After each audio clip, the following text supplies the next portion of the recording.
Calvignac, Calvignac. Groc, Calvignac. Groc, Calvignac. Groc, Calvignac. Calvignac, Calvignac. Alors, Roc 225, Calvignac 355.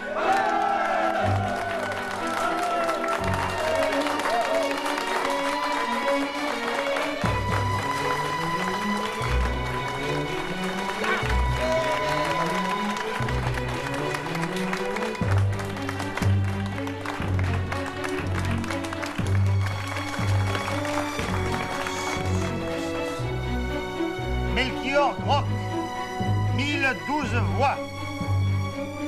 Jean-Baptiste Calvignac, 1511.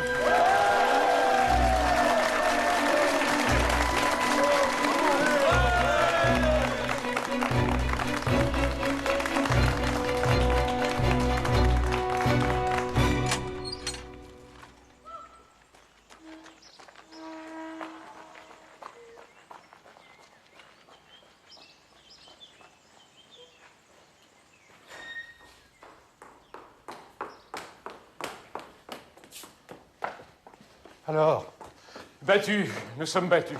De combien, monsieur Humblot? Calvignac a 500 voix d'avance. Il n'y a rien à faire. Vite aussi, Humblot. C'est la guerre. Vous m'entendez? La guerre. La guerre. Vous connaissez le règlement, n'est-ce pas? Lequel? Celui que votre syndicat attaque depuis 10 ans, en fomentant des grèves à répétition, pour saper mon autorité. Monsieur le directeur, le droit de grève existe depuis 30 ans, le droit syndical depuis 10. Quoi de plus normal? Le règlement est précis. 3 absences par mois non justifiées, et c'est le licenciement. Or, depuis 2 mois, vous êtes absent chaque semaine, quand ce n'est pas plus. Je suis maire de Carmaux depuis 2 mois, monsieur le directeur. La loi reconnaît aux élus du peuple le droit à des congés pour exercer leurs fonctions. Je les ai pris. Ici, la loi est celle de la compagnie, celle du marquis de Solage. La mairie ou les mines, vous avez choisi. Nous aussi. Vous êtes licencié, monsieur Calvignac. À cette minute, vous ne faites plus partie de notre personnel.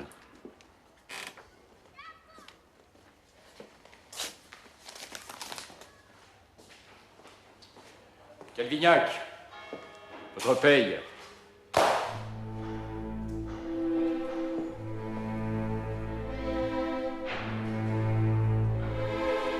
Jean-Baptiste a été licencié. Jean-Baptiste a été licencié. Jean-Baptiste a été licencié. Jean-Baptiste a été licencié. Calvignac est licencié. Ils ont licencié notre maire. Ils ont viré Calvignac. Ils ont viré Calvignac. Jean-Baptiste a été licencié. Ils ont viré. Ils ont licencié Jean-Baptiste. Ils ont licencié Jean-Baptiste.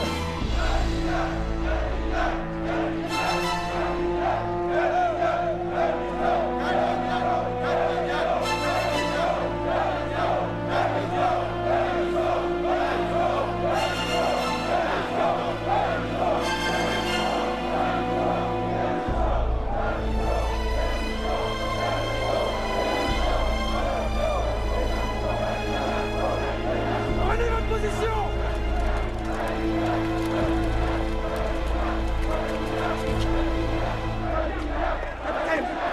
Vous n'allez pas tirer. Si vous donnez l'ordre, il y aura des morts, comme un fourmi. Je vous mets en garde, capitaine. Allez, poussez-vous, poussez-vous. Arrêtez-vous. Arrêtez. Calvignac, arrêtez-les. Ils vont tirer. Calvignac, écoutez-moi, nom de Dieu.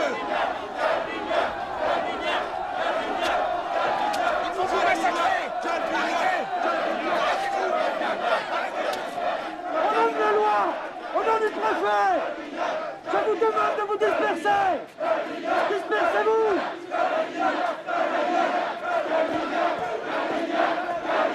Armez les fusils. Arrêtez.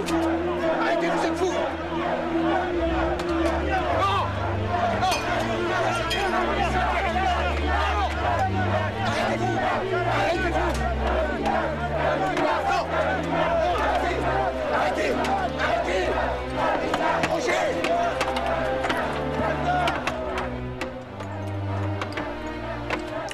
Allez appeler le préfet.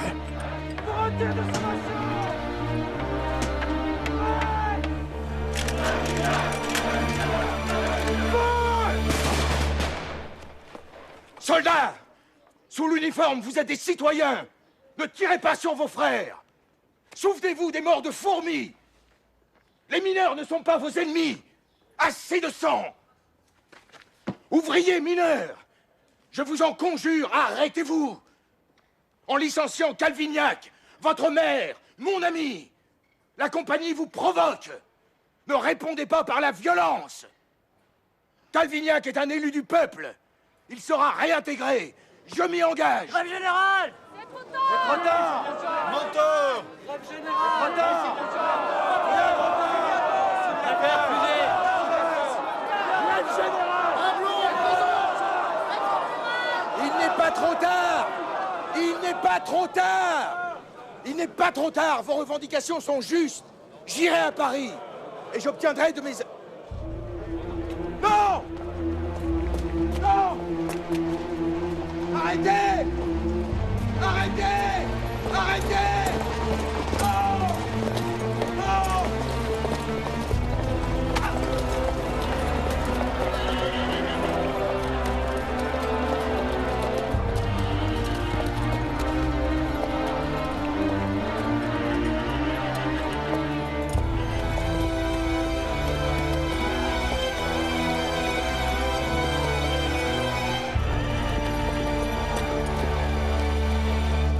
Blessé, mais pas tué.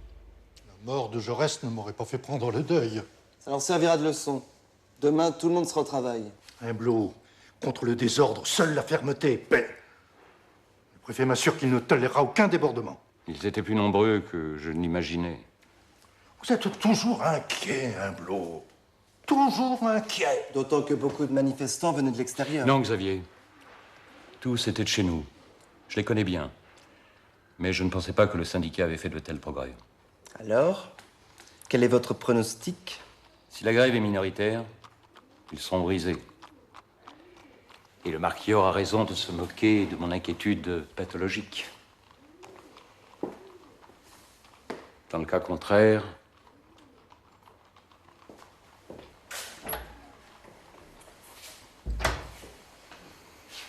Non, Jaurès. On peut pas mélanger l'eau et le feu. Les patrons, leurs intérêts, nous les nôtres.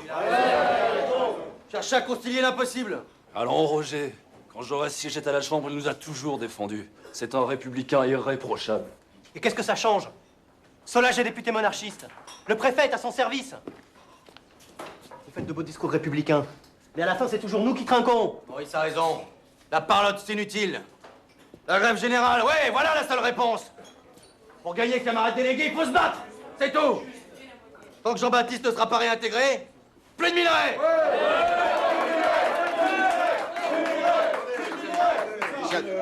Chers amis, si vous le permettez, je voudrais dire un mot. Je persiste et je signe, nous sommes en République. Et en République, le marquis de Solage n'a pas le droit de licencier le maire de Carmaux, même s'il travaille dans sa mine. Eh ben, c'est pourtant ce qu'il a fait. Soit, mais il n'en a pas le droit. Et mon devoir, c'est de faire respecter ce droit. Ouvriers ou marquis, nous sommes égaux devant la loi. La loi est faite pour les capitalistes, pas pour les mineurs. Non, je peux pas vous laisser... Vous êtes mon ami, Jean. Vous êtes notre ami à tous ici. Seulement, les demi-mesures républicaines, c'est plus de saison. Ils nous ont envoyé l'armée, là. Leur dernier argument républicain, c'est devenu le fusil de belle. La grève générale. Il y a que ça pour faire reculer Solage et Humblot. Non, non, non et non. Je n'accepte pas, Jean-Baptiste, que tout soit une épreuve de force. La violence ne peut pas être la règle. J'irai à Paris. J'exigerai de mes amis députés qu'ils interviennent auprès du président du Conseil. Ils sont influents, j'ai confiance. Vous serez réintégrés. La République ne peut pas tolérer un tel déni de justice. L'espoir fait vivre. Hier, dans la dépêche, vous avez écrit... Non mais regardez ce que vous avez écrit. Le compromis doit l'emporter sur la lutte des classes. Il faut une conciliation. Eh bien moi, je ne crois pas à la collaboration sociale. Je crois à la lutte des classes. Voilà ce qui nous sépare, citoyens.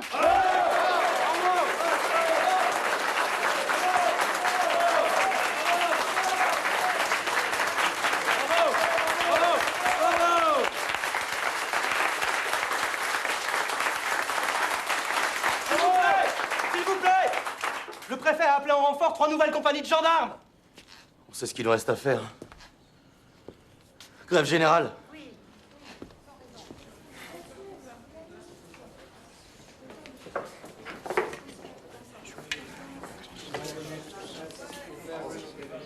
Comment, Roger? Vous voulez trinquer avec un conciliateur? Disons, un ami opportuniste. S'il vous plaît, Jean-Baptiste, évitez les affrontements. Tenez au moins jusqu'à mon retour.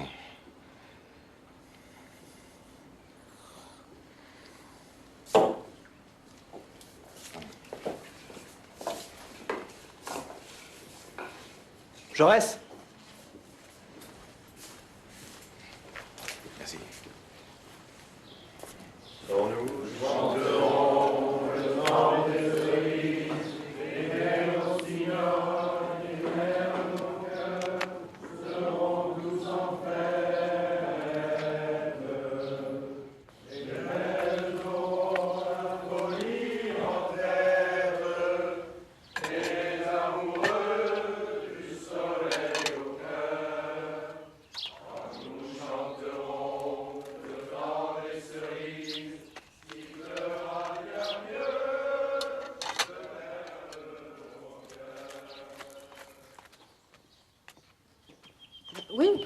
Oui, il a terminé sa chronique. Enfin, je crois.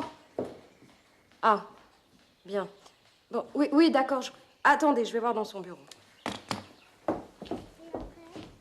Après, les Troyens ont tiré le grand cheval en bois à l'intérieur de la ville et ils ont fait la fête. Pendant qu'ils dormaient, du ventre du cheval sont sortis plein de soldats grecs. Ils ont pris la ville par surprise. C'était ça, la ruse du cheval de Troie. C'est fort, mais c'est pas vrai. Je l'ai, j'ai la chronique. Alors, mais Vous êtes toujours là? Non, j'en ai pas là, non. Si tu veux. À Paris. Il est allé voir Jules Ferry et Bergson. Oui, s'il obtenait un poste à la Sorbonne, nous rentrerions tous à Paris. J'en rêve. Oui. Tu racontes tout. À bientôt. Au revoir. Depuis qu'on a cet appareil, je me sens moins seule. C'était le rédacteur en chef de la Dépêche. J'ai dicté ta chronique. Oh non, Jean, regarde. Non, tout à l'heure, elle était propre. C'est moi quand j'étais sur son dos. Tiens, regarde. C'est réparé. Je changerai à Paris. Tu sais ce que dit mon père? Si tu as l'appui de Jules Ferry, tu seras réélu. Et tu deviendras le plus jeune ministre de la République. Et alors, ton père sera fier comme Artaban. Mon épouse Louise quittera enfin Bessoulé pour venir s'installer dans la capitale. Oui. Ça t'évitera de te commettre avec les mineurs. Louise.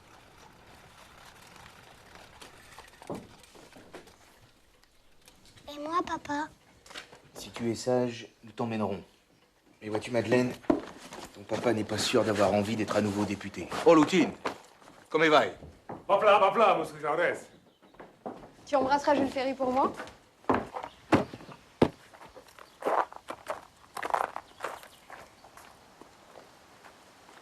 Papa? Oh, pardon, la déesse. À bientôt, hein. Bon voyage. Madeleine.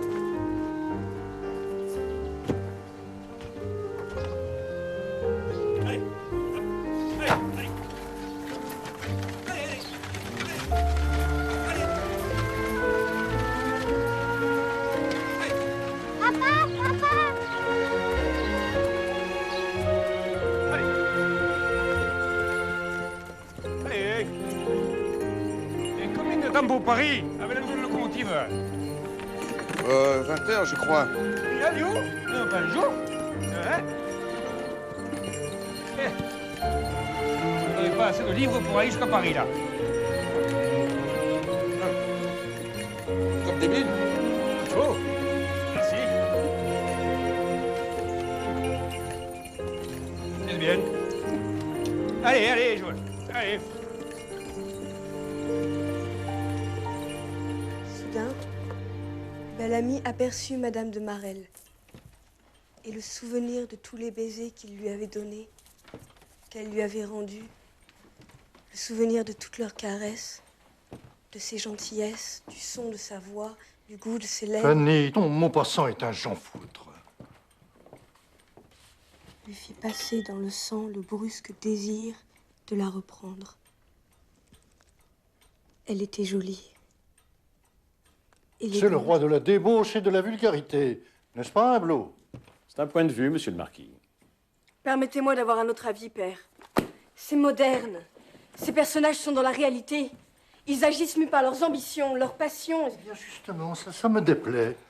J'attends autre chose de la littérature que la réalité. Moderne. C'est moderne. Le mot est lâché. Vous avez la nostalgie d'une époque révolue, père. En somme, Fanny, tu me trouves gâteux. Pas le moins. Accordez-moi une grâce et j'abandonne Maupassant sur le champ. Je t'écoute. Régler le conflit à la compagnie. Réintégrer le maire. Mais de quoi te mêles-tu? Vraiment, tes lectures te perturbent? Les femmes de mineurs quêtent dans la rue, père. Bientôt, elles n'auront plus de quoi nourrir leurs enfants. Fais la charité, mais ne te mêle pas de mes affaires, bon Dieu. Retourne à tes livres. Nous sommes les maîtres, Fanny, nous devons le rester. Calvignac est un agitateur. N'est-ce pas, Hublot? Certes. Reste que nous n'avons presque plus de stock de charbon et que la demande est forte. Nos clients finiront par s'adresser à nos concurrents anglais. Il ne faut pas que la grève s'éternise. Stock ou pas, je ne céderai jamais. Calvignac utilise la mairie pour me combattre. Sur mes terres, dans ma mine. C'est peut-être moderne, mais je ne l'accepte pas.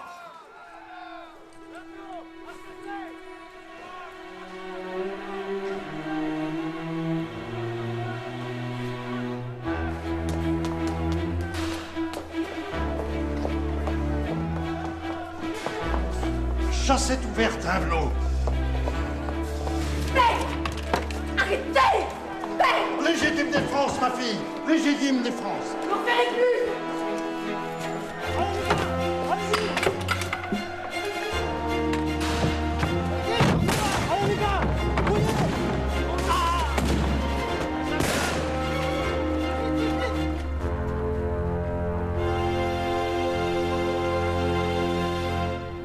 J'ai du mal à rédiger ma profession de foi. Et toi, sur un pied, tu écris une thèse de 500 pages qui réfute personne point par point et apporte au camp républicain une argumentation rationaliste sans égal. Bravo, Jean. Bravo. Cher Valdez-Crousseau, tes compliments empêchent Jean de manger. Et quand Jaurès ne mange ni ne boit, c'est que ça va mal. Excusez-moi, hein, un importun. Oui, pardonnez-moi, messieurs, mais... Tu vois, Valdec, actuellement, pour moi, la réalité du monde sensible, c'est Carmot. D'un côté, un élu du peuple, licencié, 2000 mineurs en grève, et de l'autre, le député propriétaire marquis de Solage qui bafoue les lois de la République. Un instant, Jean. Regarde cette merveille. Ça va être fameux. Non, je ne suis pas venu pour festoyer. Excusez-moi, vous êtes indécent. Solage a licencié Calvignac. Un riche monarchiste défie un élu du peuple. Les mineurs protestent, on envoie la troupe. On fait charger les chevaux. Résultat, ils ne croient plus en la République. J'ai besoin de votre aide. Solage est monarchiste. C'est un adversaire politique, mais il est l'actionnaire, le propriétaire. Il peut donc licencier qui il veut. Tu ne me feras pas courir derrière tes extrémistes socialistes. Merci, Floquet. Le 1er mai, à Fourmi, la troupe a tué 9 ouvriers. Combien en tuera-t-on à Carmot? C'est avec le Lebel que tu veux régler la question sociale? On les pousse à la grève, on les affame. Et nous, républicains de progrès, on va rester là, bras croisés, à compter les coups. Jean a raison. Floquet, tu exagères. Non. Calvignac a le droit de se faire élire maire. Et la compagnie de Solage a le droit de le licencier. Excuse-moi, Jean, mais j'ai toujours défendu la propriété privée et mes électeurs aussi. Eh bien, je n'ai plus rien à faire ici. Calme-toi, Jean. Jean, rasseyez-vous. Calmez-vous, je vous le demande expressément. J'insiste. Le président du Sénat sollicite le droit de s'exprimer. En 1885, le plus jeune député de la Chambre, un certain Jaurès, alors totalement inconnu, m'accoste, me toise et lance vers quel terme voulez-vous faire évoluer la société humaine? Bref, quel est votre idéal? Vous souvenez-vous de ce que le président du Conseil, que j'étais alors, vous a répondu? Laissez ces choses, un gouvernement n'est pas la trompette de l'avenir. Exact. Mais vous m'avez pas lâché. Et à la fin des fins, pressé, j'ai répondu, mon but, c'est d'organiser l'humanité sans Dieu et sans roi. Ce qui n'était déjà pas rien. Eh bien, Jaurès m'a répondu, c'est un peu court, monsieur le président. Vous aviez raison, Jean. Mais nous avons travaillé, nous avons installé la République, instauré l'école laïque, la liberté d'association, de réunion, de presse, et même autorisé les syndicats. C'est pas rien. Nous devons désormais régler la question sociale. Mais attention, Jean, pas n'importe comment, pas avec n'importe qui. Vous savez, je suis entré à Paris d'un des premiers, en mai 1871. La commune agonisait. Les cadavres jonchaient le sol, le sang maculait les murs. La ville flambait. Souvenons-nous-en. La République, c'est le rempart contre toutes les aventures. Ah, on me rapporte que, de ville en ville, le chef socialiste Jules Guesde appelle les ouvriers à s'organiser pour la Révolution. La Révolution? Alors, Jean, j'irai voir le président du Conseil pour organiser une conciliation. Mais n'oubliez pas, si le capital a des devoirs, les ouvriers en ont aussi. La question sociale se réglera avec le temps par la raison, la négociation, pas par la lutte des classes. Sommes-nous d'accord? Comme toujours, Président, votre analyse a de l'ampleur, aborde les vrais problèmes, traite de l'avenir. J'apprécie votre aide, cher Jules Ferry. Messieurs. Il est marié à la fille d'un sous-préfet, Louise Bois. Un de ses cousins est amiral, je crois. Toute la famille rêve de son retour à la Chambre. Et c'est un bon orateur? Je ne sais pas. Par contre, regarde. Ferry est son mentor, son protecteur. Il prédit même qu'un jour, il sera président du Conseil. D'après ce que je sais, Jaurès aurait dit à Bergson qu'il voulait renoncer à la politique. Et pour faire quoi? Enseigner à la Sorbonne. Ouf, quel ennui. Et l'affaire de Carmot? Oh, l'histoire de corps de cul, de voyer, de grève. Pas de quoi faire de colonne. À moins que ça saigne, comme un fourbi. Sinon, il n'y a rien pour toi. Dis donc, il te plaît. Tu veux que je te présente? Non.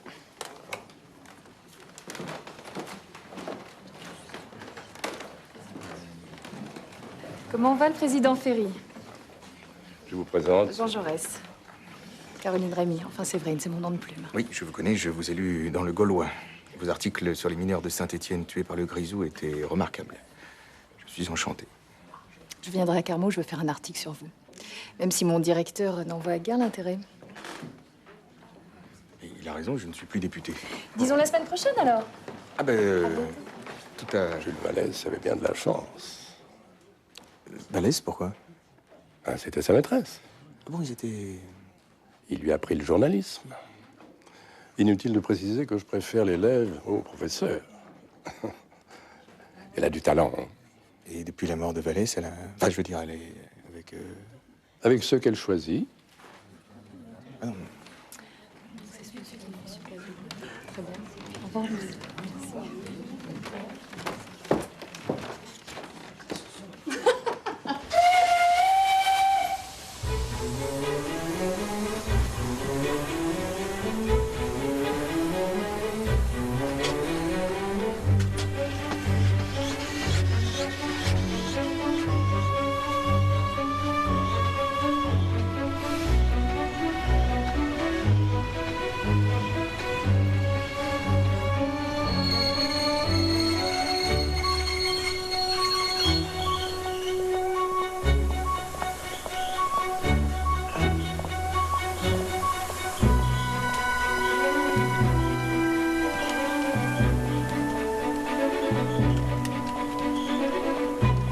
Jean-Baptiste!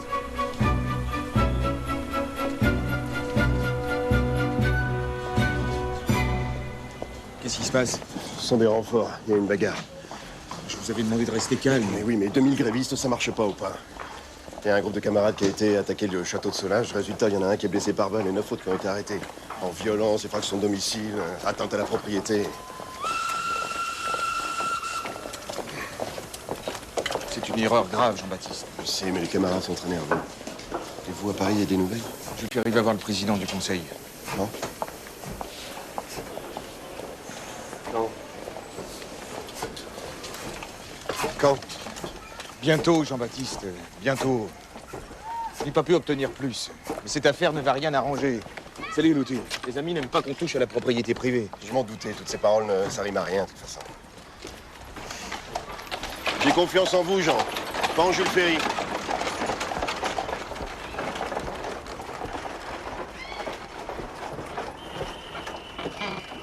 Allez, allez! On n'a jamais décidé de mettre le feu au château de Solage. Nous sommes en grève. En grève pour la réintégration de Jean-Baptiste. Cette bataille est déterminante. Comme syndicaliste, mais aussi comme socialiste, je vous mets en garde, camarades. Ce combat va être long. On cherche à nous provoquer, à nous diviser. Alors pas de violence individuelle.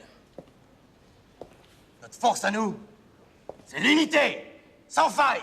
Roger, à Carmaux, il y a plus de soldats que de grévistes. Si nous restons les bras croisés, nous serons battus, c'est tout. Nous serons battus.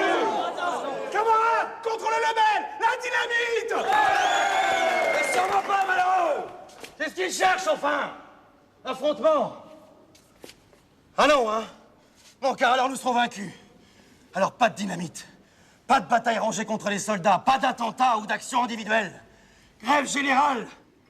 Grève générale jusqu'à la réintégration de Jean-Baptiste. Voilà ma position. Qui est pour?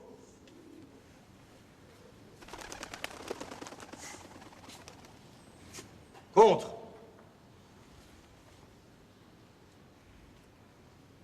La grève générale continue. Allons nous organiser. Respectez la décision de la majorité, camarades. Tu crois à la grève générale pacifique, Roger? Pas moi. Le système nous attaque par la violence. Il faut lui rendre l'appareil, Roger. C'est un débat, mais François, je t'en supplie, restons unis. Respectez le mandat de l'Assemblée. Tu as notre parole, Roger. Les anarchistes sont aussi disciplinés que les autres, Roger. Et ceux qui ont attaqué le château, c'était pas des copains? Si, mais ils ont été entraînés. Par qui? Un type qu'on connaît pas, un verrier, depuis il a disparu. Comme par hasard.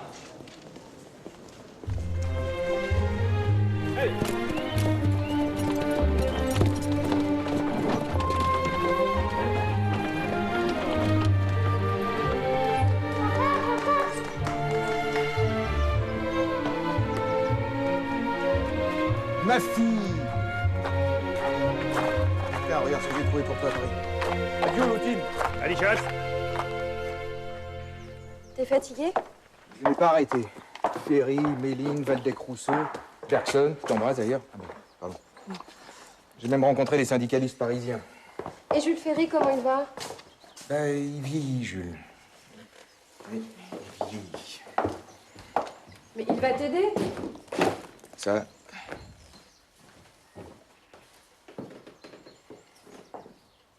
Tu es passé chez le bottier? Quel beau... Oh, j'ai oublié. Excuse-moi, Louise. Je suis désolé. J'ai l'habitude. Elle est belle, ma poupée. Merci, papa.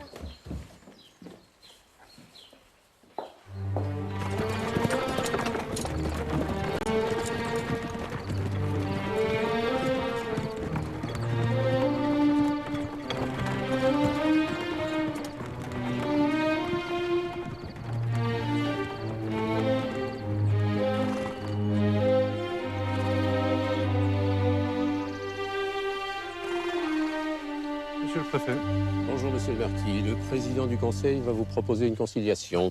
Je refuserai, monsieur le préfet.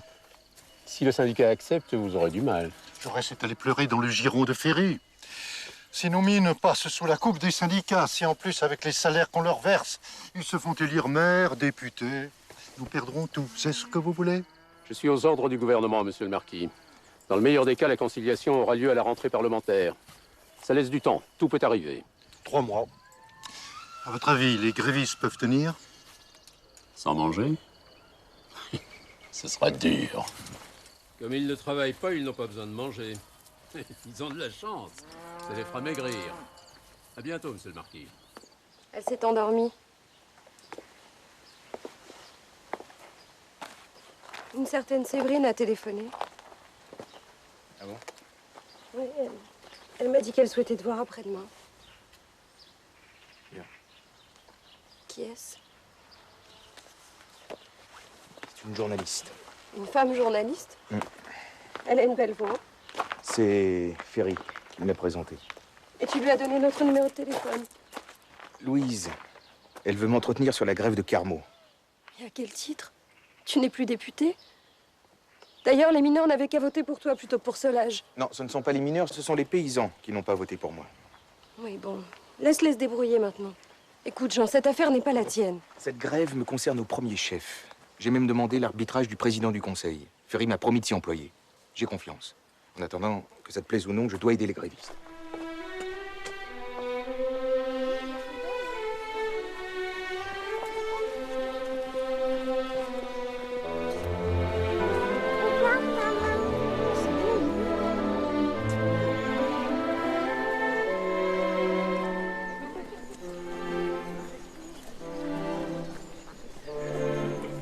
Bonjour, monsieur Gentil.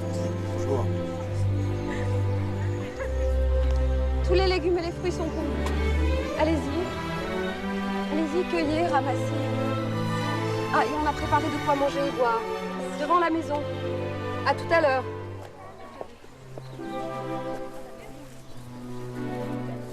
Louise? Oui? Merci, Louise.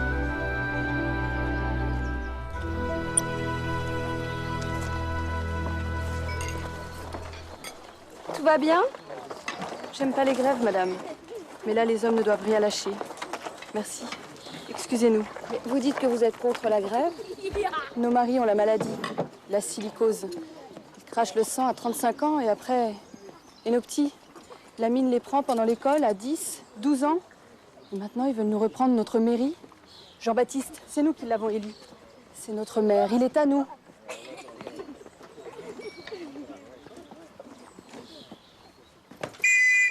Arrêtez-vous! Arrêtez-vous! Arrêtez-vous! Arrêtez-vous!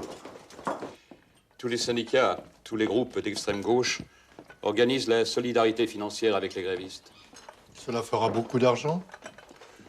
Pas vraiment. Mais dans toute la France, je passe pour un affameur. Rassurez-vous, Claude, moi aussi. Vous, Marquis, c'est différent. Vous êtes le propriétaire. Claude, ce n'est pas votre premier conflit. Je vous sens inquiet. C'est la première grève politique. J'ai licencié Calvignac parce qu'il exerçait 2 heures par semaine son mandat de maire. Et je ne crois pas que... Nous avons eu raison, Humblot. C'est eux ou nous. Oui, mais sans eux, pas de charbon.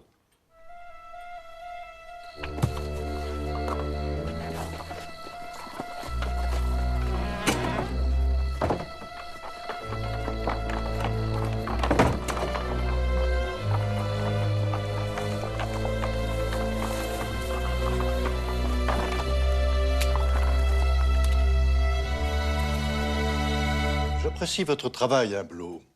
Je sais que ce n'est pas facile tous les jours et... Venez-en au fait, Marquis, au fait. Je voulais vous faire une suggestion. Je n'aime pas quand vous parlez ainsi.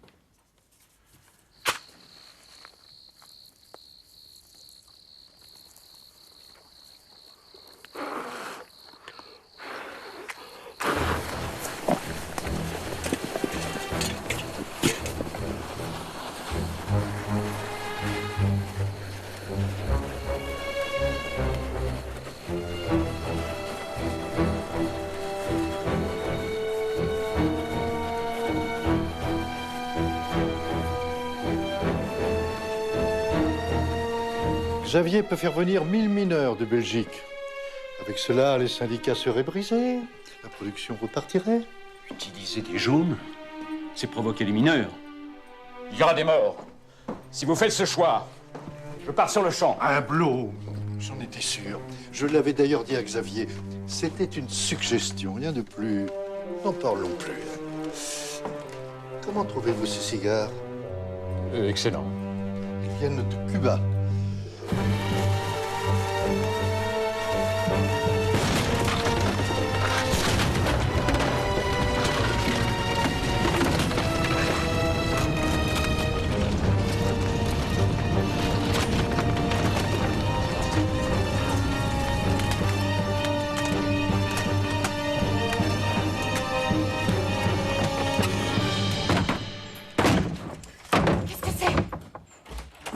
C'est à vous cette barrette. Mais qu'est-ce que vous me voulez? Eh, aïe.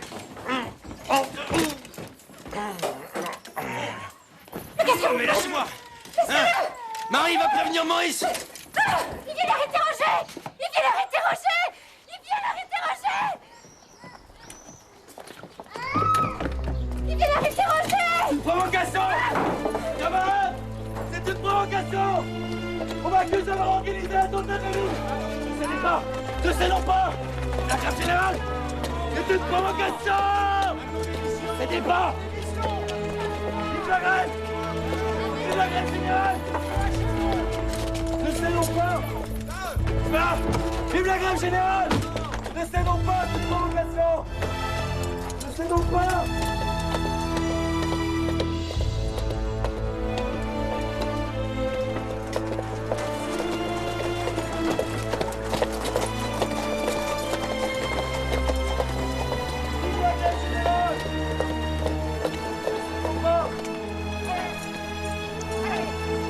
Jaurès! Il est là, Jaurès! Il travaille dans sa bibliothèque. Il faut pas le déranger. C'est urgent. Il n'a que ça à faire, Jaurès. S'occuper de la grève des mineurs. Mon mari a de nombreux livres à écrire, des articles pour les journaux, des conférences à préparer. Vous lui faites perdre son temps. Il a une famille, il n'y a pas que les mineurs qui comptent. Ce n'est pas avec vous qu'il fera. Sois le bienvenu, Maurice.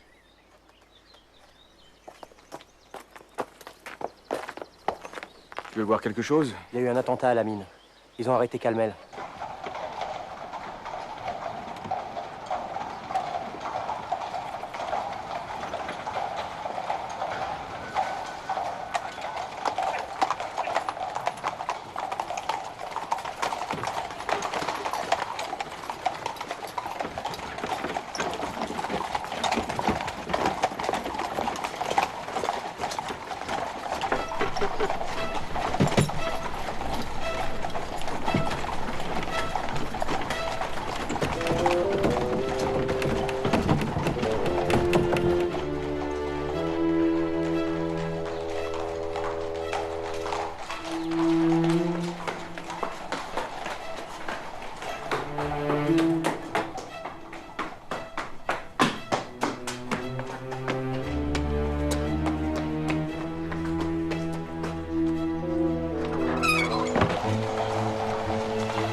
Laissez passer ou nous sabrons!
voudrais parler à Roger Calmel.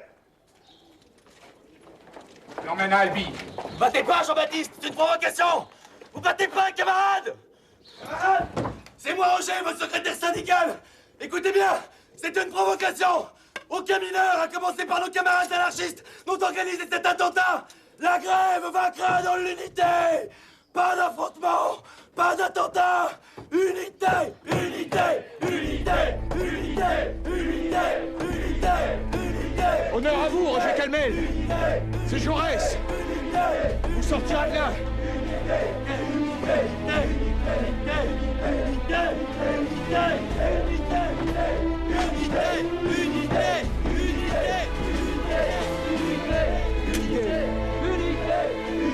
Jean-Baptiste, vous entendez? Calmel est exemplaire. C'est beau ce qui vient de se passer, c'est digne. C'est la lutte des classes. Ben, c'est formidable, la lutte des classes. C'est vous qui le dites. C'est moi qui le dis, Jean-Baptiste. Je vous le rappellerai. Unité, unité, unité,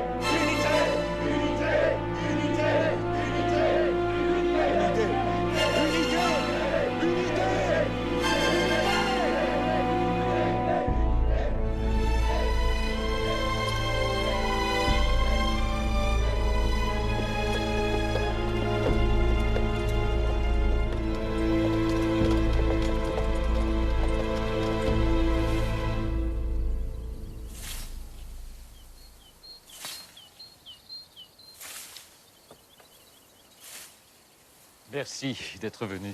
Mais que puis-je faire pour vous, monsieur Humblot? Il faut arrêter cette grève. C'est très simple. Il suffit de réintégrer Calvignac. Soyez sérieux, monsieur Jaurès. Ah non, à vous de l'être. Réintégrer le maire de Carmaux. Respecter le suffrage universel. Il y a un règlement. Enfin, je ne vous comprends pas. Aucun règlement ne peut prendre le pas sur la loi, vous le savez. Les attentats, l'attaque contre le château du Marquis. Et qui vous dit que ce sont les grévistes? Allez, Calmel est innocent. Vous le savez aussi bien que moi. Il respecte trop son outil de travail pour avoir fait une chose pareille. En somme, vous voulez que le marquis de Solage capitule en race campagne. Vous n'êtes plus un homme de compromis, monsieur Jaurès. Je veux la justice, monsieur Humblot. Appelez ça comme vous voudrez. C'est ce que vous appelez la lutte des classes? Exactement. En 1885, pour ma campagne électorale, je tiens mon premier meeting avec des mineurs. Alors je me lève, j'attaque. Messieurs! Et là, une voix du fond de la salle me répond: il n'y a pas de messieurs ici. Il n'y a pas de messieurs ici. Et moi, du tac au tac, messieurs, cela veut dire mes seigneurs. Si je vous dis messieurs, c'est parce que vous êtes mes seigneurs. Alors, ils ont ri, ils ont applaudi, puis progressivement, ils m'ont adopté. Et la dernière fois, ils ont voté Solage, vous renvoyant à vos lycéens. Vous parlez comme ma femme. N'oubliez pas que les mineurs ne sont pas majoritaires. Ce sont surtout les paysans qui n'ont pas voté pour moi. Que voulez-vous, ils aiment l'ordre. Puis Solage a violé la loi. À l'époque, il tenait aussi la mairie. Alors, pas d'isoloir, les bulletins de vote distribués à l'entrée du bureau, et puis l'argent, l'argent. Mais depuis, les mineurs ont réfléchi. Ils se sont organisés, syndiqués. Les grèves ont éclaté un peu partout. Maintenant, ils se disent que...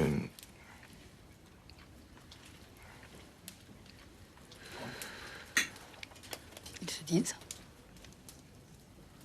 Attendez. Et maintenant, ils se disent que c'est grâce à notre travail qu'une infime minorité s'enrichit. Comme ça qu'ils ont élu Calvignac maire contre la compagnie. Le suffrage universel prend son sens politique. Peut-être, mais leur vote n'est pas respecté. Et cette grève vous a pris de court? Vos amis républicains à Paris tardent à agir. En attendant, vous n'êtes pas vraiment dans le combat avec les mineurs. Détrompez-vous. La grève m'apprend beaucoup. J'ai parlé avec des militants socialistes. Ils vous traitent de bourgeois. En général, les bourgeois vont à droite. Moi, je vais plutôt dans le sens inverse. C'est bien la première fois que je rends des lances politiques avec... Une femme? Au foyer, à la cuisine, au lit, la femme est à sa place. Mais travaillant et débattant d'égal à égal avec vous, voilà qui vous étonne. Vous êtes en retard, Jaurès. En retard sur le féminisme. De surcroît, je fume, bois et aime qui je veux. Le féminisme n'est pas vraiment un domaine que j'ai étudié. Peut-être devriez-vous le pratiquer avant de l'étudier. Vous connaissez Louise Michel? De nom, bien sûr. J'ai beaucoup d'admiration pour elle, mais je ne l'ai jamais rencontrée. Moi aussi. Quelle combattante. La fréquenter vous ferait du bien. Faisons quelques pas, je vous raccompagne à votre hôtel. L'addition.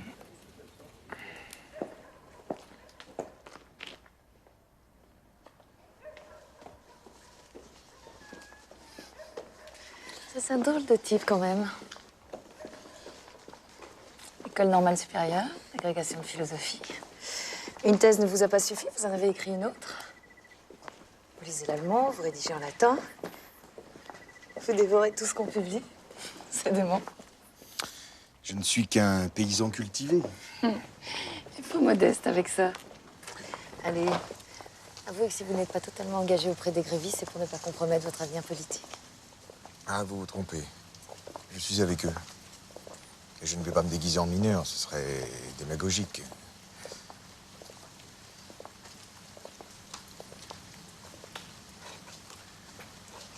Vous restez encore longtemps parmi nous? Jusqu'au procès de Roger Calmel.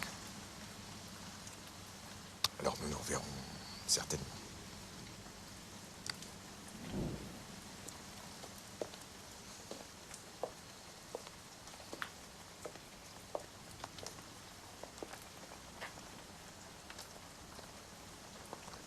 Sans regret pour ce soir?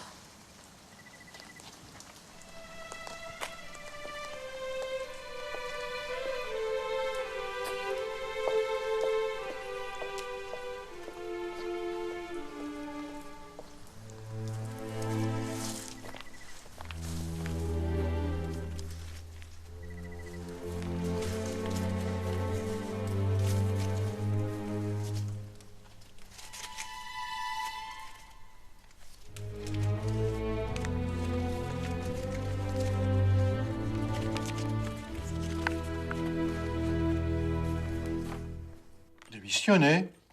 Il n'est pas question. Votre démission, c'est ce que les grévistes réclament depuis le premier jour. Oui, je sais. Je sais. Mais depuis le début, je suis mal à l'aise. J'ai joué le jeu par fidélité à votre personne.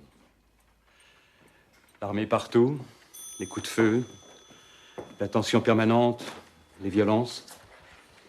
Et maintenant, cet attentat. Ils ont voulu la bagarre, ils l'ont. Reprenez-vous, Claude. Pas question de démissionner. Les ingénieurs m'ont raconté que depuis plusieurs jours, des personnages venus d'on ne sait où essayaient d'entraîner les mineurs en leur offrant beaucoup d'argent. Comme par hasard, sur les lieux de l'explosion, on retrouve la barrette de Calmel, justifiant cet acte. C'est grossier, je n'y crois pas. Si, l'argent distribué aux agitateurs, ce sont les fonds récoltés par les syndicats. Au nom de la solidarité. Pour exciter le mineur, oui, la voilà la vérité, Claude. Il n'y en a pas d'autre. Je connais Calmel. C'est un chef syndicaliste intraitable, mais opposé aux attentats. Ma démission apaisera peut-être les esprits. Je crains le pire. Prenez garde, Marquis, aux agissements de certains des vôtres. Vous êtes fatigué. Partez vous reposer. Nous reparlerons de tout cela à mon retour de Paris. Allez, je vous raccompagne.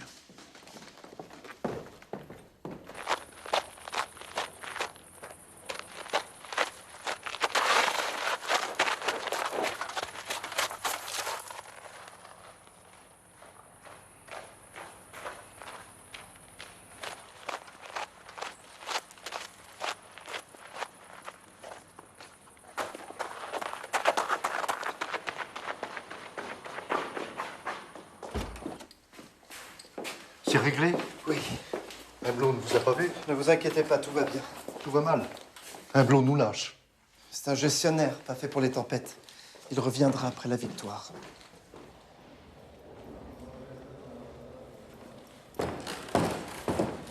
Le président du conseil vous attend.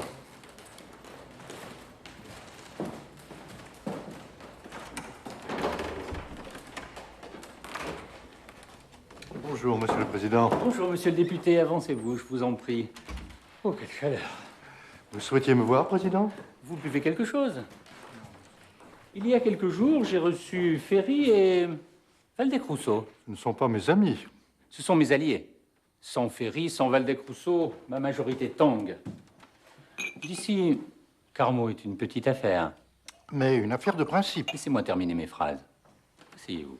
Carmot, disais-je, est une petite affaire, mais elle est en train de devenir nationale, et même davantage. Davantage? Nos ambassadeurs m'informent qu'en Belgique, en Allemagne, en Angleterre, on collecte pour vos mineurs. Cette grève devient un symbole, à l'évidence. Vous êtes la fameux. De nombreux préfets me signalent des réunions de solidarité avec les grévistes. Les socialistes s'agitent, je ne peux pas C'est un laisser... fonds de commerce, Monsieur le Président. L'attentat contre la propriété privée ne saurait être toléré. Bientôt, ils proposeront le collectivisme. Avez-vous lu la chronique de Jaurès? Oh non, pas ça, pas lui. Eh bien, vous avez tort. Je l'ai lu, je l'ai même gardé. Je l'ai même gardé, la voilà. D'abord parce que ça me change des articles sur Panama, mais surtout parce que Jaurès se solidarise avec les syndicalistes arrêtés. Et il propose, je le cite, au nom d'une loi de 1838, de révoquer les concessions minières du marquis de Solages, puisque la sécurité publique est menacée par un arrêt de travail. Foutriquet. Mesurez vos paroles.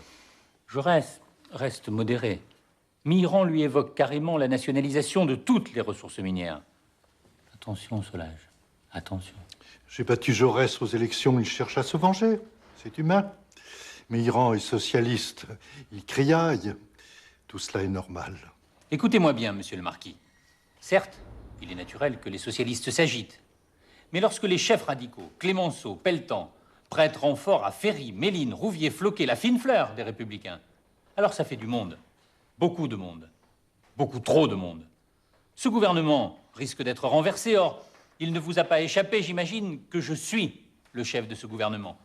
Et j'entends le rester, alors... Certes, Président, mais... Ne me coupez plus. La grève entre dans sa 10e semaine. Je veux que tout soit réglé d'ici la rentrée parlementaire. J'ai déjà le scandale de Panama sur le dos, alors Carmot, c'est trop. Que proposez-vous, Monsieur le Président? Oh, du calme, de la raison, un compromis, une conciliation, la République, quoi, enfin, la mienne. Si vous refusez, je choisirai mon camp. Mais nous n'en sommes pas encore là. La démission de votre directeur est bienvenue. Elle sera un élément de la conciliation.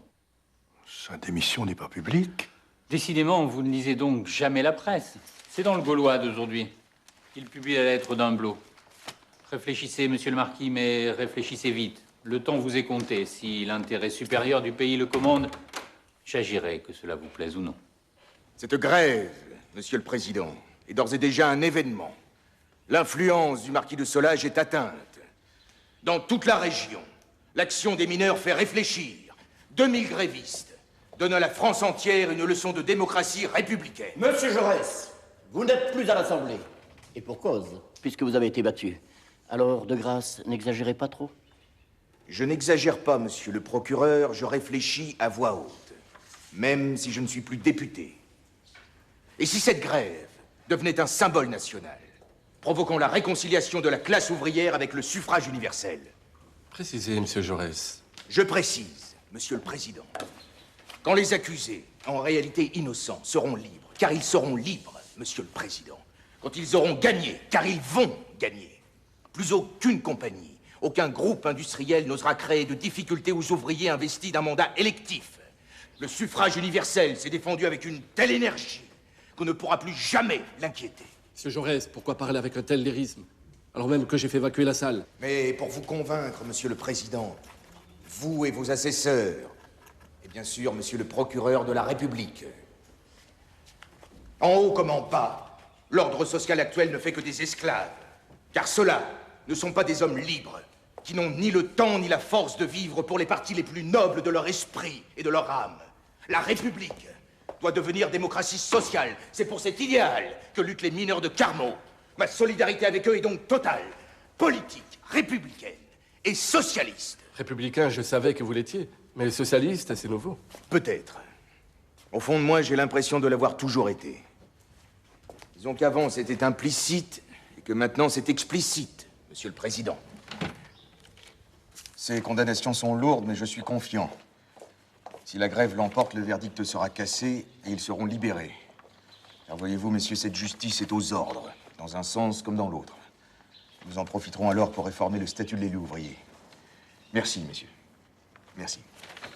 Et il y en aura de plus en plus, crois-moi. Non, tu veux toujours réformer parce que tu crois à la révolution. Christian. Tu verras. De réforme en réforme, les bourgeois vont finir par nous piéger. Non, il faut briser l'institution par l'insurrection révolutionnaire. Même les ouvriers le savent. Mais pourquoi oppose toujours les réformes arrachées par la lutte ou le suffrage universel à la victoire du socialisme? La journée de 8 heures, de meilleurs salaires, les droits syndicaux, tout cela nous rapproche de l'émancipation. Non, je me méfie de ton réformisme. Ça va endormir les ouvriers. Tu vois, c'est bien, t'es solidaire. Tu nous aides. Mais si tu veux lutter politiquement avec nous, alors rejoins-nous. D'accord, mais rejoindre qui, Calvignac? Il y a actuellement au moins 7 partis socialistes. Et chacun de combattre l'autre. Ce qu'il faut, c'est l'unité. Un grand parti socialiste, comme en Allemagne ou en Angleterre. Hein, qu'en pensez-vous, Séverine? J'admire vos débats, messieurs les docteurs en socialisme. En attendant, les mineurs sont condamnés et les grévistes sont à bout. Non, mais regardez qui est là. On vient vous voir de Paris. C'est vrai, Jean, les familles meurent de faim. Et plus de solidarité non plus. C'est l'attentat qui nous a fait du mal. Je sais. Valdec et Méline, je suis ravi que vous soyez venus manifester votre soutien. Jules Ferry nous a demandé de te parler. Bien, faites. Nous sommes inquiets, Jean. Inquiets? De quoi? Pour toi. Tu es en train de te faire manipuler. Par qui? Tu te laisses entraîner, Jean. Tu es passé de la solidarité avec les mineurs à un accord politique avec leurs meneurs. Tu mords le trait, Jean. Nous sommes républicains, pas socialistes. Je comprends votre émoi, par contre, vous ne me comprenez pas. Je ne suis pas manipulé. J'évolue. Je crois maintenant qu'il existe un lien solide entre la lutte politique et la lutte des classes. Rien ne peut changer si le rapport entre le capital et le travail ne change pas radicalement. Ferry craignait, tu n'es plus républicain. Eh bien, c'est le contraire, Méline. C'est parce que je suis socialiste que je suis vraiment républicain. Allez, saluez Ferry de ma part et restons bons amis. Qui est-ce? Des fantômes du passé. À propos de l'attentat, vous êtes bien sûr qu'il ne s'agit pas de l'un des vôtres? Certains. Moi aussi. Mais moi, j'ai des preuves. Vous bavardez, j'enquête. Bavarder, c'est bien parce que c'est vous que je ne me mets pas en colère. Racontez-moi ça. Ça vous intéresse? Bigrement.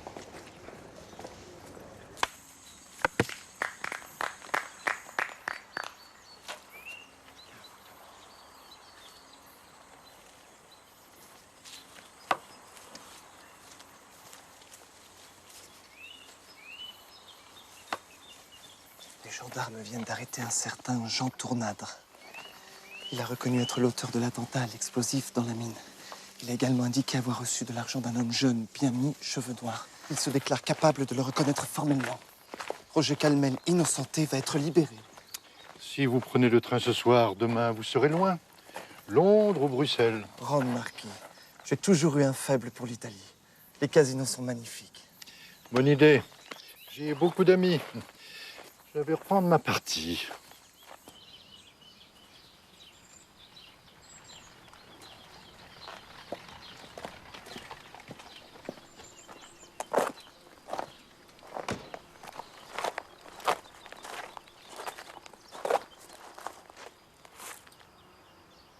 Bonjour.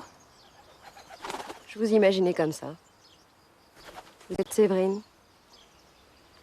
Moi aussi, je vous imaginais comme ça. Vous voulez voir mon mari?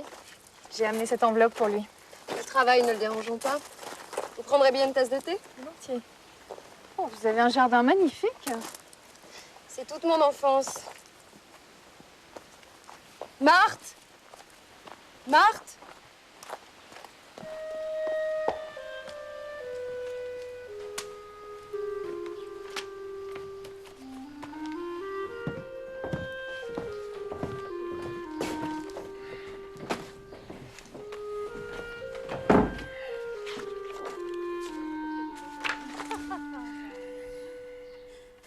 Quand mon mari me parlait de vous, je vous prenais pour une mondaine.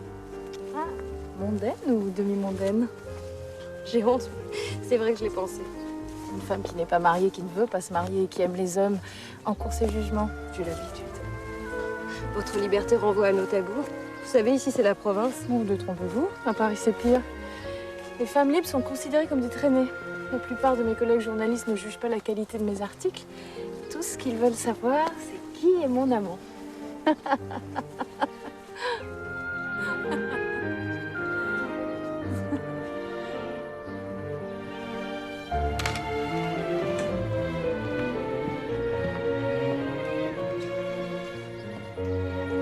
D'une certaine manière, je vous envie.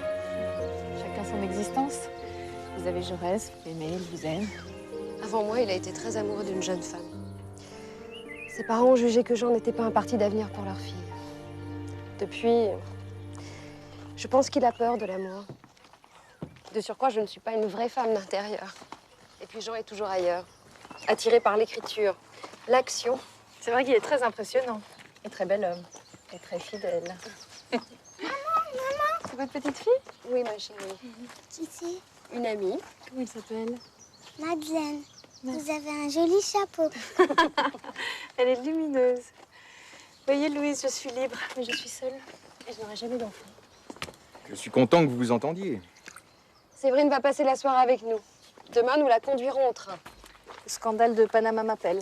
Ah. Non, non, ce soir, promettez-moi que nous ne parlons pas de politique. C'est pas de la politique, Louise. C'est de la morale. On emprisonne des grévistes, tandis que des dizaines de députés qui ont empoché des millions pour faire vendre leurs actions du canal de Panama ne seront jamais inquiétés. Alors, si un boulanger ou un démagogue dénonce le Parlement au cri de tous corrompus, on ne va pas s'étonner. Séverine dit vrai. Ces voyous salissent la République. Les chécards devraient être traduits en justice. On dit même qu'à Paris, Clémenceau... Oh non. Non, pas Clémenceau, je peux pas y croire. Vous êtes bien naïf, Jean. J'y ai toujours pensé. Ah, Séverine était venue t'apporter ceci. Tiens, vais jouer ma puce. On peut peut-être m'expliquer? C'est le récit de mon enquête qui nous chante Roger Calmel et ses amis. En fait, c'est quelqu'un de Toulouse, un certain Jean Tournadre, payé par l'égérie des monarchistes, la duchesse d'Uzès, et un de ses amis, proche du marquis de Solage, Xavier Bache, qui est l'auteur de l'explosion de la mine. Le bonhomme vient d'être arrêté à son hôtel, il a tout avoué. C'est magnifique. Vous êtes une grande journaliste. Vous en doutiez? Pas le moins du monde.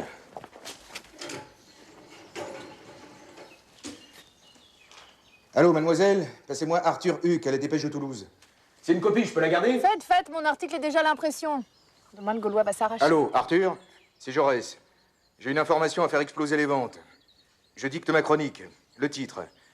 Un attentat contre les syndicats et la République. Dites au président que je suis souffrant. C'est hors de question.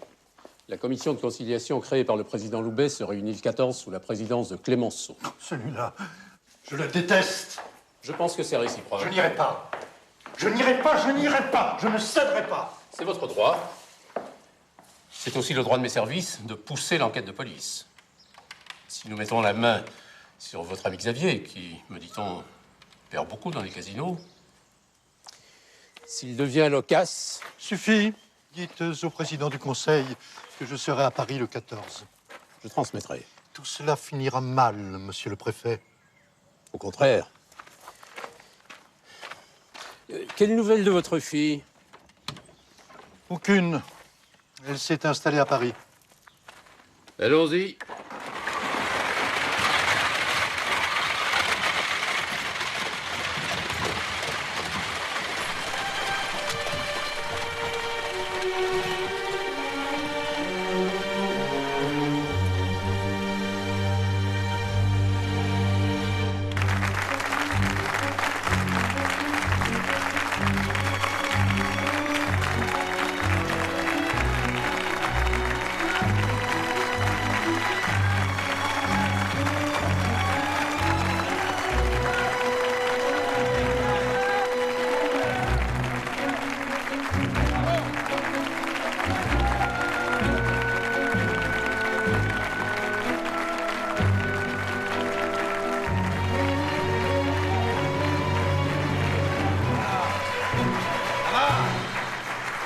Dans l'article où Jaurès a fait éclater notre innocence, il a écrit « Là où il n'y a pas de liberté absolue, il y a esclavage ». Tant que notre camarade Calvignac n'aura pas la liberté absolue d'exercer son mandat de maire, nous serons des esclaves, car c'est nous qui l'avons élu. Le combat continue, camarades. Pour la liberté. La République sociale. Le socialisme. Et avec toi, Jaurès. C'est la lutte finale. Groupons-nous et demain, l'international sera le genre humain. C'est la lutte finale. Groupons-nous et demain, l'international sera le genre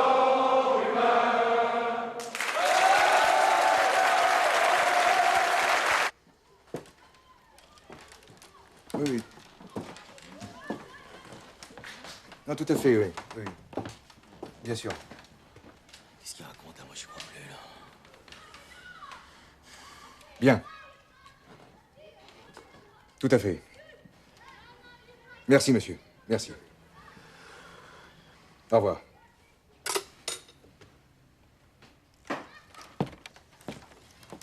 Tu es réintégré, mon vieux. C'est sûr, ça? Signé. Tu pourras exercer ton mandat de maire 2 jours par semaine. Tous les grévistes sont réintégrés. Sauf les 5 condamnés pour avoir attaqué le château. C'est inadmissible. Inadmissible. Attendez, Roger. Ils seront embauchés par la mine d'Albi. Ils ne resteront pas au chômage. Un compromis est un compromis, mais au final, c'est vraiment une formidable victoire. Et eux, qu'est-ce qu'ils ont obtenu? Humblot reprend sa démission. L'accord a été paraphé par Loubet, Solage et Clémenceau. Et le paiement des jours de grève, alors? 3 mois de grève pour faire respecter nos droits et pas un sou. Vous avez battu le marquis de Solage à plate couture, Roger. Eh ben, il était temps. Nos familles ont faim, il n'y a plus rien nulle part. Tu as raison, camarade. Mais aujourd'hui, il faut se réjouir. Et pour ma part, je n'ai pas honte de dire que je suis un homme heureux. Ce résultat donnera un nouvel élan à la démocratie. Vous vous rendez compte que grâce à vous, les travailleurs vont se syndiquer plus largement. Vous avez gagné leur estime. Vous avez fait respecter le suffrage universel. Solage a été battu par la force et l'unité du prolétariat. Alors excusez-moi, messieurs, mais oui, je suis heureux. Regarde, c'est une 2 Dion. Séverine écrit que c'est la première automobile. C'est formidable, mais l'industrie doit nous apporter un double progrès. Matériel et moral. C'est quoi? C'est une automobile. Je peux la prendre? Oui, mais tu fais attention. C'est une automobile! Là, je pense qu'à terme, il y aura plus d'ouvriers que de paysans. Tu m'écoutes? Tu dis ce que je te dis? Non, Madeleine! Madeleine! Pas toute seule. Madeleine. Séverine transmet ses amitiés. Oui? Tu sais qu'elle m'invite à Paris. Ah, c'est gentil, mais qui s'occupera de Madeleine? Et moi, tu penses jamais à moi. Séverine, elle gagne sa vie, elle travaille. D'ailleurs, elle affirme que la liberté pour les femmes passe par le travail. Tout socialiste que tu es, tu ne parles jamais de ces problèmes. Oui, je ne suis pas sûr que toutes les femmes souhaitent travailler. Et puis, journaliste, ce n'est pas mineur de fond. Séverine est une exception. Ouais. Tiens, Bergson m'a écrit. Papa, c'est qui Bergson? C'est un camarade de classe de papa. On était ensemble à l'école normale. Il m'annonce qu'il y aura bientôt un poste à la Sorbonne. Paris, ce serait formidable, Jean. C'est Loutine? Là, oh! Reste là. Monsieur Jaurès! Ouais. Monsieur Jaurès! À quel cop? Il a démissionné! Qui? Le marquis! Solage a démissionné? On a parlé longtemps avec Duc Quercy. Depuis la grève des mineurs d'Anzin, il est connu par tous, hein? Les mineurs, les verriers. Pas par les paysans. Et alors, il vote contre nous. De toute façon, c'est non, il ne veut pas être député. Eh bien, Camélina, il a déjà été élu en 85. Ah, eh ben là, je dis oui. Un communard, un révolutionnaire de la première heure. C'est vrai. Nous, les verriers, on serait d'accord pour Camélina. Il était sur les barricades. Ouais, il est quand même pas de première jeunesse non plus, hein. Et toi, Maurice, t'as rien dit? Vous m'avez rien demandé? Eh ben, je te le demande, à qui pensent les jeunes? À Jaurès. Jaurès, mais il est pas socialiste. Des pas socialistes comme lui, Bertin, il nous en faudrait beaucoup. Pour nous, c'est Jaurès. Dans la grève, il était toujours avec nous. C'est vrai, Maurice. Mais Jaurès, il n'est pas vraiment des nôtres. C'est un républicain d'extrême gauche, pas encore un socialiste. Jaurès, c'est mon ami, mais je suis d'accord avec Roger. Je crois pas que ce soit une bonne idée. Eh ben, il y a qu'à demander au Justin Soulier. Il est maire de Rosières. Il est connu. Je maintiens ma position. C'est Jaurès ou la défaite assurée. Quand j'ai raccompagné mademoiselle Séverine à la gare, elle m'a donné une photo. Ça fera un joli souvenir. C'est une grande journaliste. Quelle femme. Oui, mais si toutes les femmes travaillent, à quoi servirons-nous? Et si votre femme veut travailler, Maurice? Et qui s'occupera des enfants? À quoi pensais-je? À propos, Maurice, j'espère que vous ne venez pas me compliquer l'existence. Non, parce que la dernière fois que vous êtes venu, c'était pour emmener Jean à Carmont. Je vais le prévenir. Vous inquiétez pas, madame. La grève est finie, c'est juste pour un conseil. Je suis là, Louise. Un nouveau Zola. Tu m'en diras des nouvelles. Viens. On va boire un verre.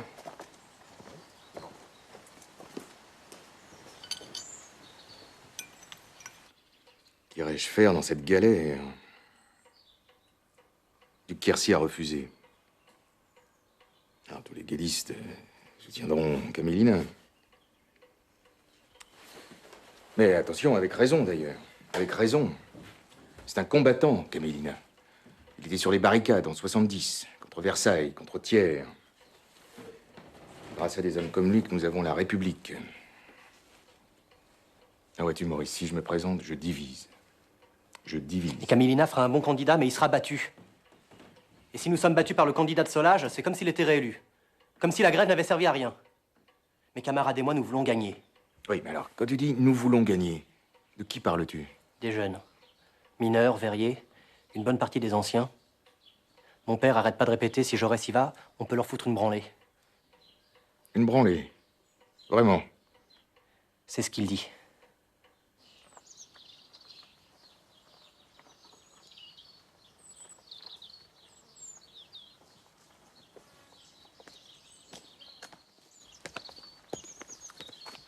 C'est important ce soutien, mais ça ne suffit pas. Calmel et Calvignac veulent un candidat à eux. Les Verriers aussi. Pour eux, je suis un intellectuel, au mieux un républicain radical. Je les entends d'ici. Ce ne sont pas des arguments sérieux. Tu trouves? Et comment? Dans l'affaire de Panama, tous les chécards sont des parlementaires et des ministres. Le gratin de la République a touché des millions. Si nous, socialistes, nous ne nous battons pas pour une République sociale intègre, la réaction nous présentera un jour l'addition. Elle sera salée. Voilà pourquoi vous devez être candidat, citoyen Jaurès. Et dis donc, Maurice, la grève t'a fait sacrément progresser. Mes lectures aussi, on dirait. Hein? Vous avez raison de proclamer qu'il faut un parti socialiste unifié, et pas des chapelles qui s'étripent. Mais alors vous devez vous battre. Gagner la majorité à vos idées. Enfin, à nos idées.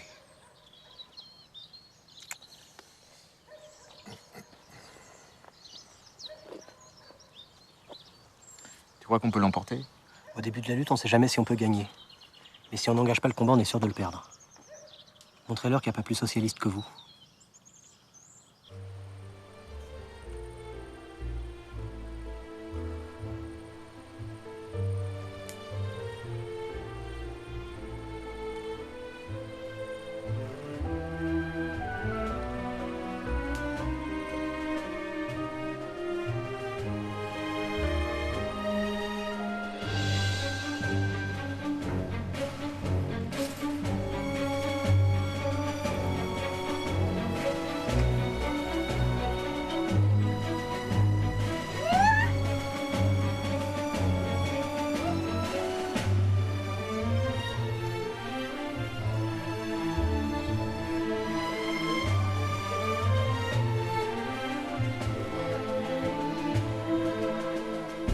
Nous n'avons qu'à nous féliciter de l'action du citoyen Jaurès durant la grève. Il nous a soutenus, même s'il était partisan de la conciliation. C'est d'ailleurs là qu'est la différence. Jaurès est un bourgeois qui vient au socialisme. Laissons-le faire ses classes. Je préfère un socialiste de naissance. Un ennemi du capital. Un partisan de la révolution.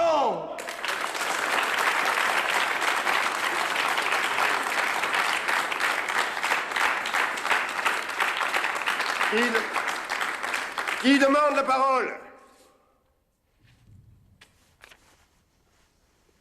Au couturier. Au couturier.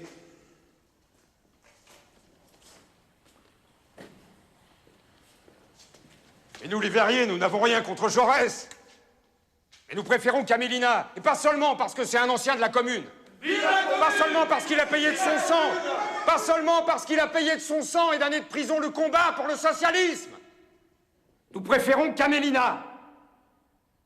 Nous préférons Camillina parce qu'il est marxiste, comme Jules Guesde, partisan de l'insurrection ouvrière.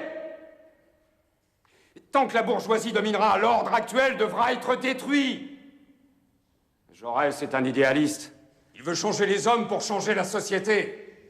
Nous, nous voulons changer la société pour changer l'homme.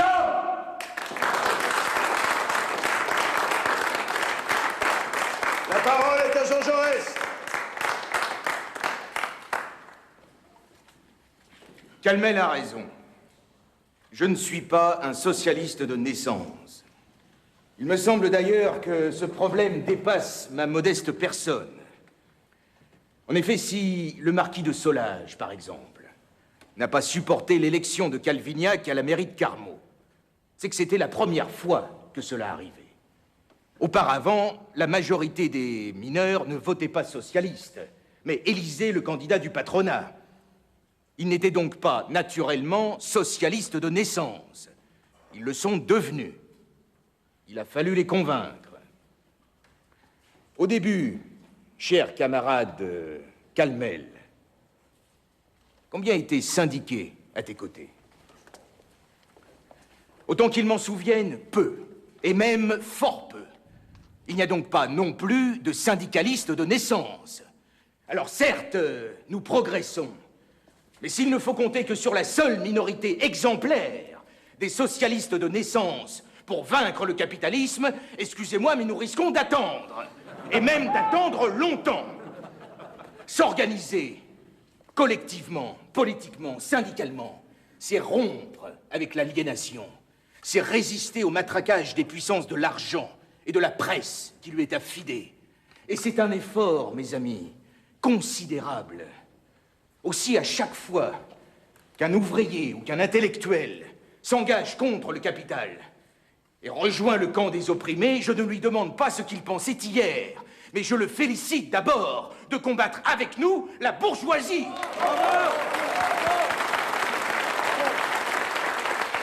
Si je suis candidat à la candidature, c'est pour faire progresser ce combat. Citoyens, camarades, je suis aujourd'hui devant vous parce que la République est en danger. Elle agonise. Elle a, certes, brisé la monarchie, apporté des libertés nouvelles, instauré la laïcité dans les écoles. Mais la voilà sous la domination de grands groupes capitalistes, industriels et financiers.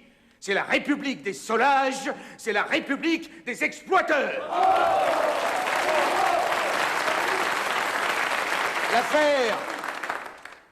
L'affaire de Panama illustre cette situation. Le capital achète les représentants du suffrage universel. Il en fait ses valets. Seul le combat pour briser le capital sauvera la République. Alors, sur ce point, j'ai changé. Je croyais que, de réforme en réforme, le socialisme l'emporterait. Mais la sinistre affaire de Panama m'a fait voir que les réformes doivent être arrachées par la lutte des classes, relayées au Parlement par un puissant groupe socialiste. Mais seule l'appropriation collective des moyens de production mettra fin à l'exploitation de l'homme par l'homme, à la sujétion de l'homme, à l'horrible lutte de l'homme contre l'homme. Sans la République, le socialisme est impuissant. Mais sans le socialisme, la République est vide.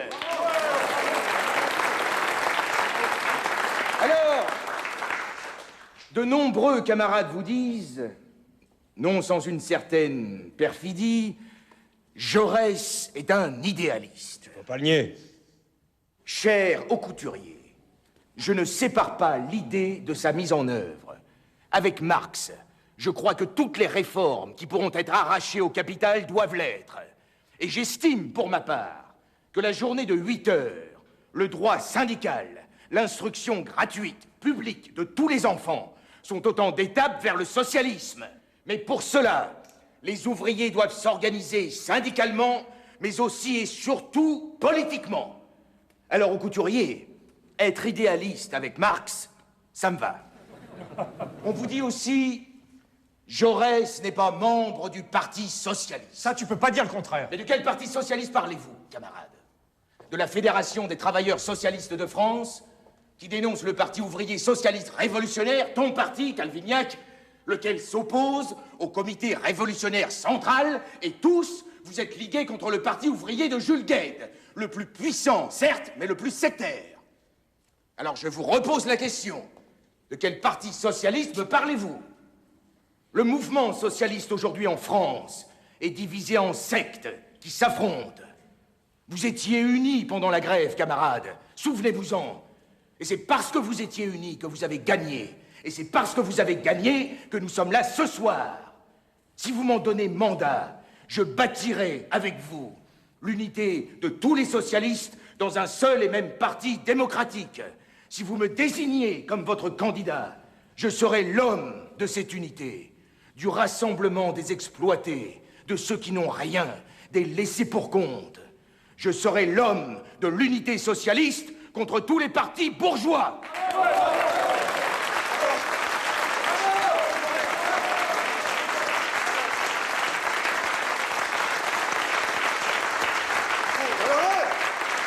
Camarades, on va passer au vote. Qui est pour Jean Jaurès? Oui. Qui est contre?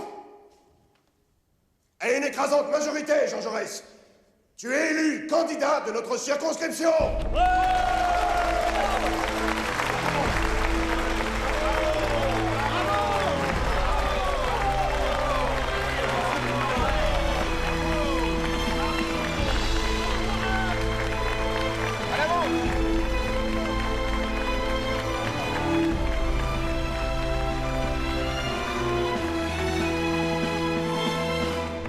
Citoyen Jaurès, nous avons combattu.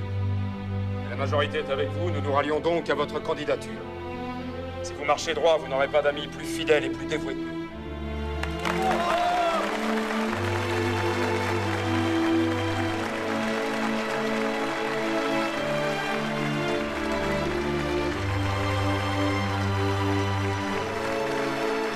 La bataille a été rude. Dans les cantons ruraux, de nombreuses réunions ont été annulées. Non, annulées, oui. Les paysans ne voulaient pas entendre le candidat des partageux. Partageux, vous me le mettez entre guillemets. Hein. Parfois même, il y a eu des violences. Mais malgré ces difficultés, Jaurès, avec ses amis, ont mené campagne avec enthousiasme et opiniâtreté. Point à la ligne. C'est bon? Les résultats viennent de tomber. Jaurès obtient 5137 voix. Son adversaire Héral, 4843. Les cantons ruraux ont voté pour Héral, mais Carmot a fait la différence. En effet, les mineurs, les verriers, les ouvriers ont voté socialiste. Jean Jaurès est maintenant l'élu des ouvriers de la 2e circonscription du Tarn. Ici, c'est la fête, la joie, et avec cette victoire, le marquis de Solages est battu une fois de plus. Dans ce combat, je crois qu'un géant est né. Vous mettez l'article en première page sur 2 colonnes et vous titrez en reprenant les 2 derniers mots. Un géant est né.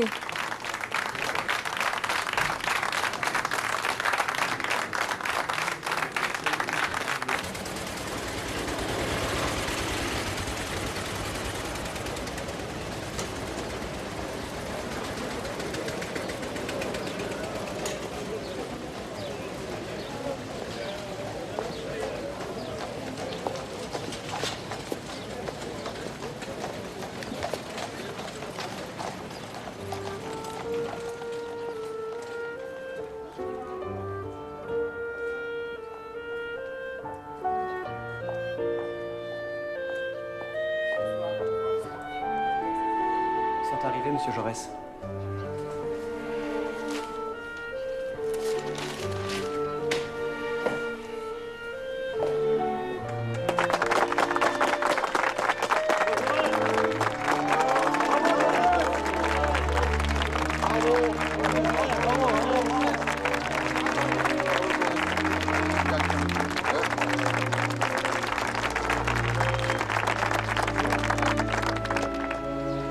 Rosa Luxembourg, enchanté. Heureuse de vous rencontrer, Jean. Mes chers camarades, demain, les délégués socialistes de toute la France vont former le Parti socialiste uni. La section française de l'Internationale ouvrière. Et c'est ici que tout a commencé, il y a 12 ans, à l'occasion de mon élection à la mairie de Carmot. Le marquis de Solages, qui est toujours notre ennemi et propriétaire de la mine, faisait plébisciter ses candidats à chacune des élections. Eh bien, le Parti socialiste a gagné la mairie. Et après cette longue grève pour le respect du suffrage universel, alors que Jean Jaurès était engagé à fond à nos côtés, nous l'avons désigné comme notre candidat. Il a été élu député. Depuis et d'ici, tu es devenu l'inlassable combattant de l'unité socialiste. Alors demain, le congrès qui s'ouvre à Paris, mes chers camarades, ce sera un peu son œuvre. Et si nos adversaires te poursuivent de calomnies ou d'attaques plus violentes les unes que les autres, d'une certaine manière, ils n'ont pas tort. Parce que Jean Jaurès, c'est comme le grand semeur de l'idée socialiste.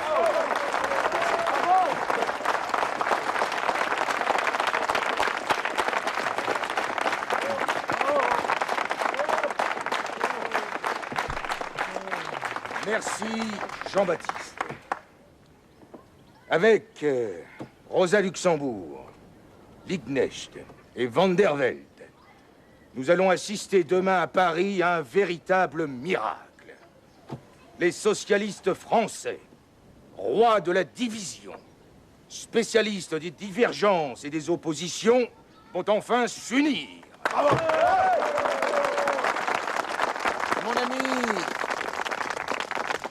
Mon ami Jean-Baptiste Calvignac avait raison de le rappeler.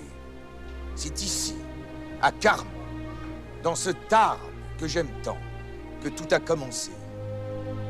Si je vous racontais, camarades, quel examen en socialisme j'ai dû passer avant d'être désigné candidat en 1893, vous n'en croiriez pas vos oreilles. Mais que la démocratie soit la règle au sein de notre mouvement, nous avons tout lieu de nous en réjouir. L'unité implique le débat. Et je peux vous dire que depuis 12 ans, les débats n'ont pas manqué. Lorsqu'il a fallu décider, par exemple, de prendre la défense du capitaine Dreyfus, victime d'une inique condamnation et d'une odieuse campagne antisémite, eh bien, il a fallu discuter. Nombreux étaient les camarades qui considéraient que cette affaire relevait de divergences auprès de l'état-major. Nous avons débattu. Ils étaient usés à 15 ans. Les forces socialistes dans la bataille. Ils finissaient en débutant. Et 12 mois s'appelaient décembre. Sera toujours celui des socialistes. Quelle vie ont eu nos grands-parents entre l'absinthe et les Demain, ils étaient vieux avant le congrès de fondation et d'unité de la SFI. 15 heures par jour le corps ira cette décennie de division et d'affrontement. Laisse au visage l'unité sera alors notre bien commun, alors que la lutte contre le capital va de pair avec celle contre le militarisme et la guerre. La guerre. Pourquoi ont-ils tué? Et que l'international interdira. Je ne suis ni un optimiste aveugle, ni un pessimiste paralysé. Malgré les obstacles, nous avançons et nous avancerons encore. Vive le congrès de 1905, l'unité de fondation de la SFIO, vive l'internationalisme prolétarien, vive le socialisme. Et pourtant l'espoir fleurissait dans les rêves qui montaient aux yeux des quelques ceux qui refusaient de ramper jusqu'à la vieillesse. Oui, notre bon maître, oui, notre monsieur, pourquoi ont-ils tué Jaurès? Pourquoi ont-ils tué Jaurès? Si par malheur il survivait, c'était pour partir à la guerre. C'était pour finir à la guerre. Aux ordres de quelques sabreurs qui exigeaient du bout des lèvres qu'ils aillent ouvrir au champ d'horreur leurs 20 ans qui n'avaient pu naître. Et ils mouraient à pleine peur, tout miséreux, oui, notre bon maître, couvert de prêtre, oui, notre monsieur.